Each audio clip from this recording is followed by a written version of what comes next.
Aujourd'hui, nous ne sommes pas en guerre, mais il n'y a pas aussi de paix.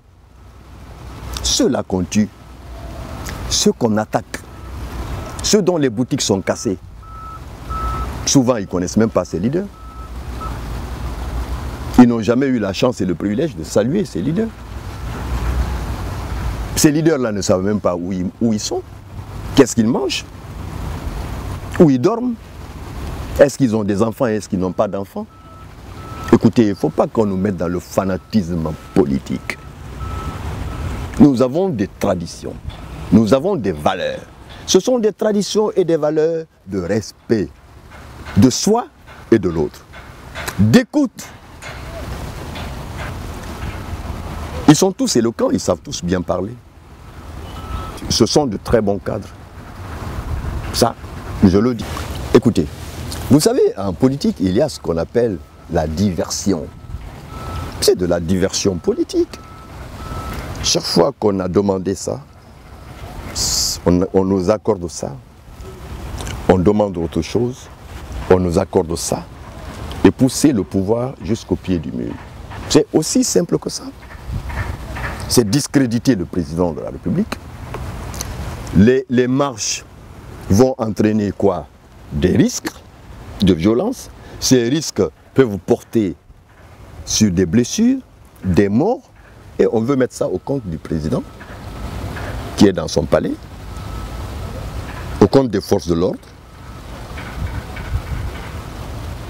Mais on peut les mettre aussi au compte des leaders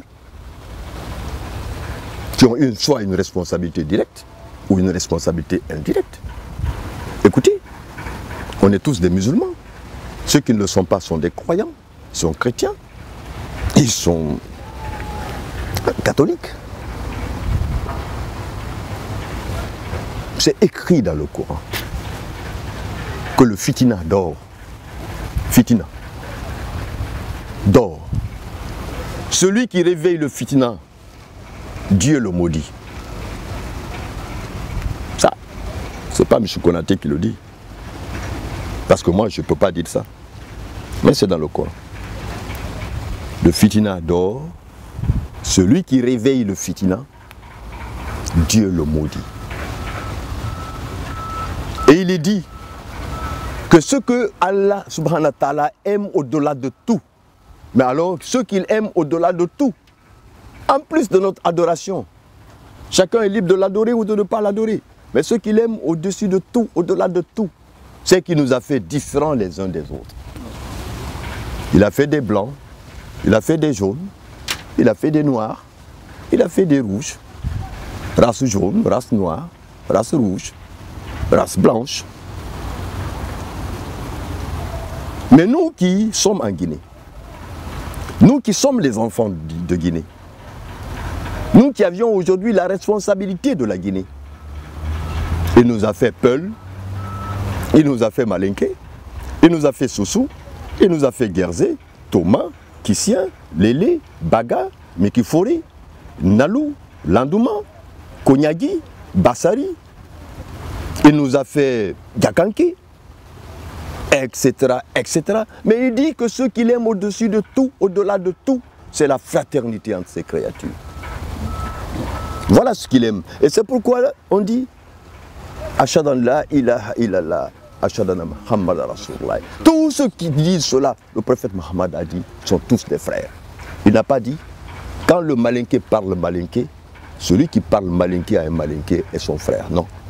Si nous sommes des musulmans et nous croyons en Allah, nous croyons en son envoyé, le prophète, paix et salut sur lui, alors nous devons savoir que nous sommes tous des frères. Les frères ne veulent pas sortir les couteaux. Nous ne sommes pas dans la nuit des sans couteaux. Vous savez, le régime le plus difficile, le plus complexe, c'est le régime démocratique. La démocratie que nous voulons est la chose la plus difficile. C'est parce que nous sommes en démocratie qu'il faut respecter les valeurs, les principes, les règles qui fondent la démocratie. Mais attention, la démocratie n'a pas dit qu'on doit détruire l'État. Aucune démocratie n'a dit qu'on doit chasser le président de la République.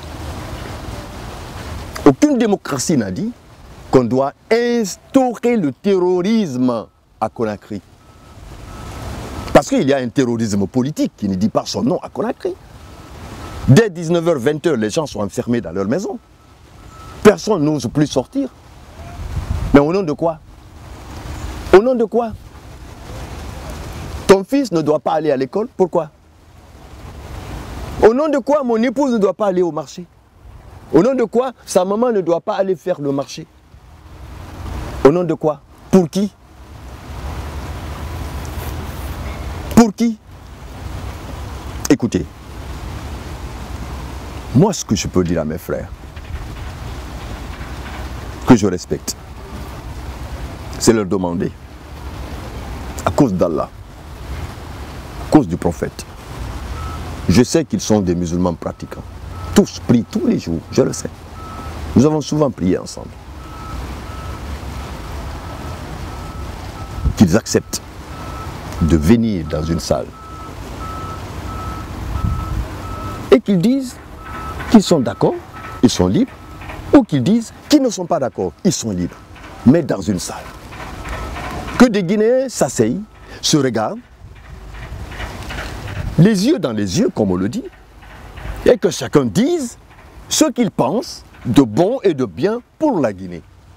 Parce que tous, tant que nous sommes, chacun de nous passera. Quand ton jour arrive, tu passes. Et puis le destin d'un homme, c'est son destin. Imaginons un peu que dans 5 ans ou dans 10 ans, un de ces leaders soit élu à la tête de la Guinée. Ce leader-là, il acceptera, s'il devenait président, que ce qui se passe aujourd'hui se passe.